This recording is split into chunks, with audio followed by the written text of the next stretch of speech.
My name is Cheyenne Lanham, and in this presentation, I will be discussing discussion webs.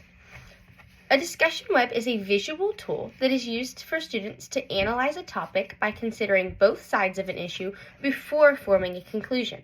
Whenever there is a conflict, a decision, or a disagreement in a story, there are always multiple different sides.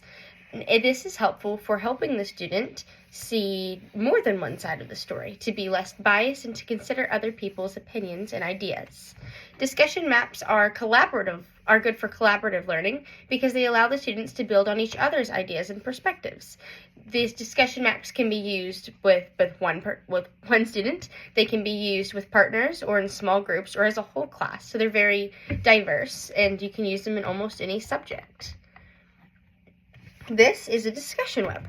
A discussion web, you put a question in the middle, and then the reasons not to and the reasons to you put on the side. So for one of my questions examples is, do you think that American colonists should have stayed with the British or left? So on this side, you would have put why they should have left the British and why they should have stayed with the British. And then after analyzing both different sets of the story, they can come to a conclusion that is more well-rounded than just coming up with something off the top of their head. For the example, my topic was the American Revolution. The book I chose for elementary was The History of the American Revolution, a history book for new readers by Emma Carlson Byrne. The first question I asked was, who was America breaking away from? This question isn't the best kind of question to use in a discussion map because it's just a right or wrong answer, not an opinionated one. But why did America want to leave is a good one that they could have used in this. Why America would have wanted to leave, they can put on one side, and why America would have wanted to stay, they can put on the other side. And after seeing both sides of the story, they can form their own conclusion. And for the last question in elementary, do you think that they should have stayed with the British or left? They can on one side say why they should have stayed with the British, and on one side why they think that they should have left the British, and then also come to a good conclusion at the bottom. For the middle school book, I chose The American Story, The Beginnings of Paperback by David Barleton. The American Story.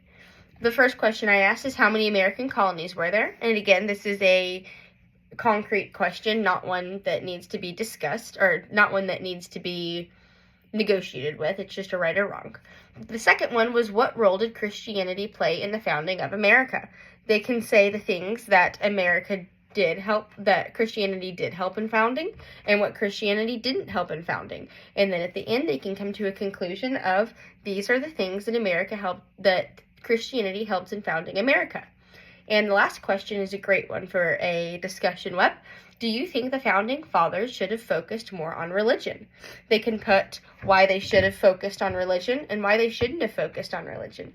These types of questions are a great one to do as a full class. A teacher can put a discussion web on a whiteboard and call on children and have them raise their hands and put things on there, so then the whole class can have a wide discussion and everybody's connected and everybody's all together on the same page, and it's a great way to form a community in the classroom.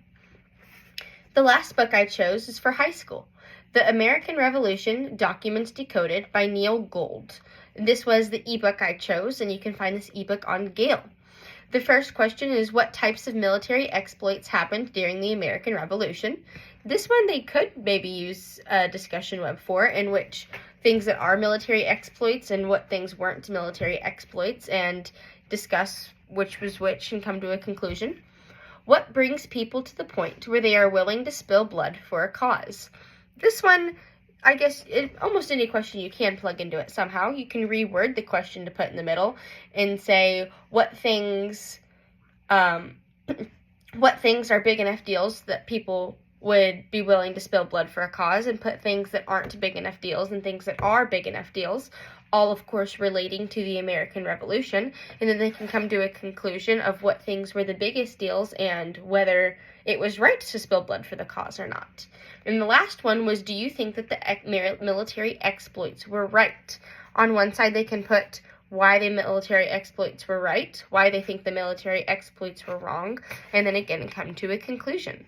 these types of discussion webs are very versatile. You can use them in any subject, probably other than math. I don't see how you could use it in math, but maybe you could. But in things such as science, history, reading, and all of those other types of subjects, you can use discussion webs in almost anything, because almost any class warrants discussion. It's a great way to, again, connect the students. It's a great way for them to think outside the box. It's a great way for them to think about a worldview other than just themselves, because we have a lot of things where we get asked a question and we automatically think of an answer that might not even be right, but it's just what we think about. And once we hear other people's ideas and their opinions and we think about it for a minute, our opinions might even change.